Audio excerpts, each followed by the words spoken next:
Pennies. That word makes you think of this. Now what if I was to ask you how much is a penny worth? What would you say? I'm assuming you would say 1 cent, or maybe even 1/100th of a dollar. Now what if I was to ask you how much does it cost to make a penny? I believe you would think, well, obviously less than a penny, so 0.5 of a cent? What if I was to tell you it costs 1.7 cents to make 1 penny? That's right, it costs the United States Mint 1.7 cents to make a penny. It is estimated that 80 billion pennies are produced each year, which means that every year, $70 million of federal tax money goes to subsidizing the existence of the penny. So here's the deal. Because of inflation in 1972, a penny was worth what a nickel is worth today. And yet, in 1972, our economy managed to function just fine without having a coin that was worth 1/5 of a penny. So why do we need one today? The answer is we don't. Canada, Ireland, Australia, and New Zealand have all dropped their 1 cent pieces, and America should too. Pennies today, unlike pennies of old, are made out of zinc. Now the first thought is, well, why don't we make something else out of them? Why don't we do something cheaper instead of just getting rid of them? Now it can be done by using steel, but it would only cut the cost by roughly 0.3 of a cent. But that wouldn't address the underlying problem in which pennies are basically worthless.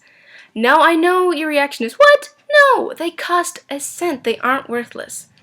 Technically, you're correct, because things that are worthless are worth nothing. Pennies are worth far worse than nothing. In a 2002 Gallup poll, 2% of Americans admitted to throwing pennies away. That means the government is spending millions of dollars to make what is seen in the eyes of some Americans as basically garbage.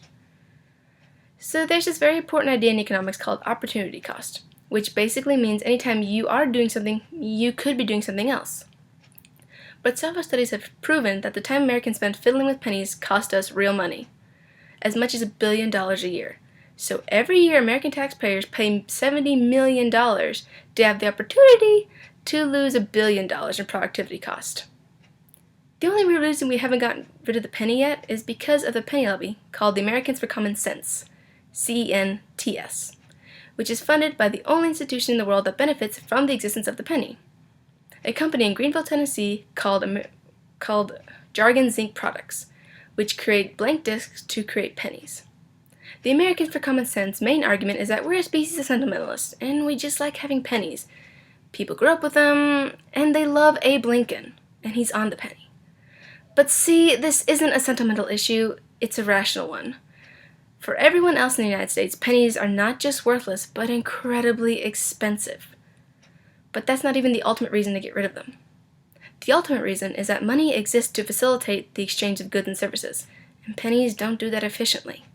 All the places that we usually use coins like parking meters and vending machines don't accept pennies, because they're seen as worthless.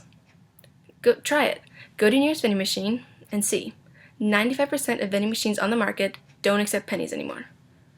The real solution is that we have 5 good coins: a nickel, a dime, a quarter, a 50-cent piece, and a dollar. If we stopped using the penny, we would have billions of dollars saved annually. That's enough to pay for job creation programs that politicians and American citizens both want. When you look at the numbers, it's easy to see why we should get rid of the penny, even when emotionally it does seem difficult. But if the numbers haven't swayed you, just remember, Abe Lincoln, he's also on the $5 bill, which is a much better place for him, not only for his image, but for our economy as a whole. Thank you.